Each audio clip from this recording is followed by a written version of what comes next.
Je pense que la première chose, en fait, ce qui s'est passé, c'est qu'en 2004, certains peut-être s'en souviennent, on s'est retrouvé quand même avec une délocalisation du social de l'État vers les départements.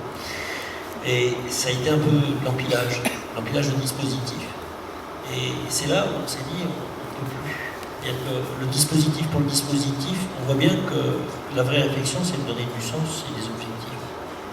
Et la démarche, à un moment donné, la démarche culturelle, c'est justement travailler sur ce sens et sortir de la logique des dispositifs où l'analyse, grosso modo, c'est un budget, un nombre de bénéficiaires, et puis clac, clac, clac, on fait un ratio et on travaille.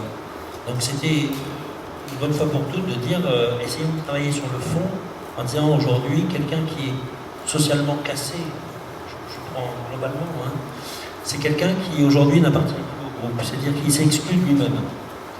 Donc comment on peut retravailler sur ces questions-là à partir de la notion culturelle?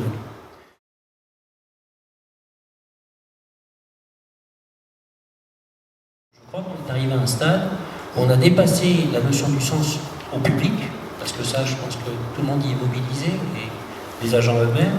Aujourd'hui, moi j'ai le sentiment que c'est les agents qu'on met en difficulté.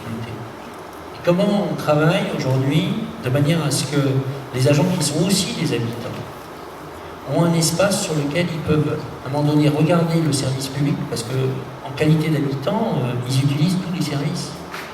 Un parent a besoin, à un moment donné, d'un dossier à part, a besoin d'un dossier, un enfant qui prend le car, enfin voilà, on est à chaque fois dans des notions de dispositifs, et sur lesquels, malheureusement, dans la fonction publique, on a oublié. Les agents avaient, j'allais dire, une double particularité, c'est qu'ils pouvaient s'exprimer en qualité de fonctionnaire, donc d'engagement au service public, mais ils pouvaient aussi peut-être s'exprimer en qualité d'habitants, et d'habitants un peu à part, dans la notion de la bienveillance. Alors on s'aperçoit que le cloisonnement aujourd'hui des ressources humaines et le cloisonnement des politiques publiques dans les administrations fait que chacun est dans son, c'est-à-dire dans son truc, dans son coin, chacun défend son beefsteak budgétaire. Aujourd'hui, la puissance publique, à un moment donné, aussi bien les élus que l'administration elle-même, doit essayer de retravailler en disant, mine de rien, on doit être, non pas de savoir si le cadre doit être A, B ou C, mais quelles sont les compétences dont on a besoin en termes de hiérarchisation de compétences pour pouvoir provoquer de la décision et avancer. Et vous voyez bien que finalement, c'est des feuilles, il faut sortir du ABC pour aller aux feuilles de poste et des compétences demandées. Moi, je pense qu'il faut aller là-dessus. On a, dans le cadre de la fonction publique territoriale, des agents qui sont investis réellement, et qui, mine de rien, sont tellement investis que pour eux, le service public, c'est eux-mêmes. Enfin, je veux dire, ils sont investis dans le service public individuellement. Et aujourd'hui, quand on leur dit, bah, on va faire évaluer par les habitants le travail, non pas le travail que tu fais, mais la politique publique. Ils disent, mais c'est moi que vous faites évaluer par les habitants, mais attendez, vous mettez en danger. Et c'est cette réflexion-là sur laquelle il faut dépasser. C'est-à-dire que je pense qu'eux-mêmes étant habitants, ils ont le droit, à un moment donné, de pouvoir évaluer. Je crois qu'on est dans une clé, là. C'est l'enjeu, hein. Je suis en campagne pour essayer de mettre ça en place, hein, je le dis franchement. L'enjeu, il est d'arriver, à un moment donné, à ce que les fonctionnaires puissent prendre la parole, et prendre la parole sur l'ensemble des services publics faits par l'administration départementale. Et qu'à partir de là, on puisse être dans une notion de bienveillance, d'ailleurs, d'un service à l'autre, et non plus dans la malveillance, hein, en disant, finalement, son budget, je pourrais peut-être le récupérer, ça m'arrangerait bien, mais qu'on soit plutôt dans la bienveillance, en disant, aujourd'hui, comment collaborer, comment on travaille. Et les droits culturels nous permettent d'avancer ces thématiques-là. C'est-à-dire qu'on n'est plus dans la notion où chacun est dans son compte à soi et reste dans sa posture, en direction générale, en disant je défends mon budget, mais c'est à un moment donné quels sont les objectifs qu'on poursuit et comment chacun, sur ces objectifs-là, amène ses compétences et son propre savoir-faire.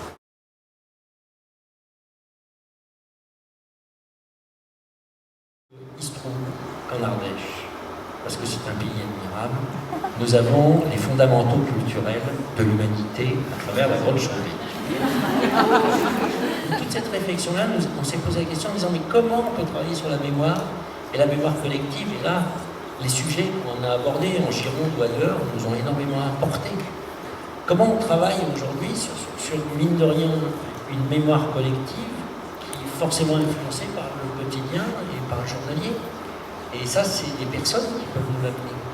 Et c'est cette histoire-là importante de communiquer. Parce que quand vous êtes UNESCO, le public, il connaît déjà, enfin il va arriver pour visiter la restitution Chauvet, mais il aura déjà toutes les images en tête. Il les aura vues sur Internet ou ailleurs, enfin il les connaîtra. Par contre, la relation qu'il va avoir avec le barman, le boucher, le boulanger, c'est ce qui fera qu'il aura envie de revenir. Et c'est parce que justement ces gens-là sont dans la capacité de raconter une histoire, et une histoire pleine, mais qui est une histoire vécue.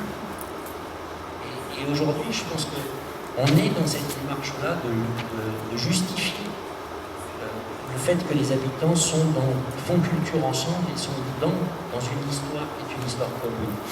Et il me semble que là, on a une vraie responsabilité. La première des responsabilités en qualité d'élu, moi c'est comme ça que je la pose, c'est justement que l'ensemble des fonctionnaires puissent aussi être des moteurs de cette histoire-là. Sinon, ça ne marchera pas.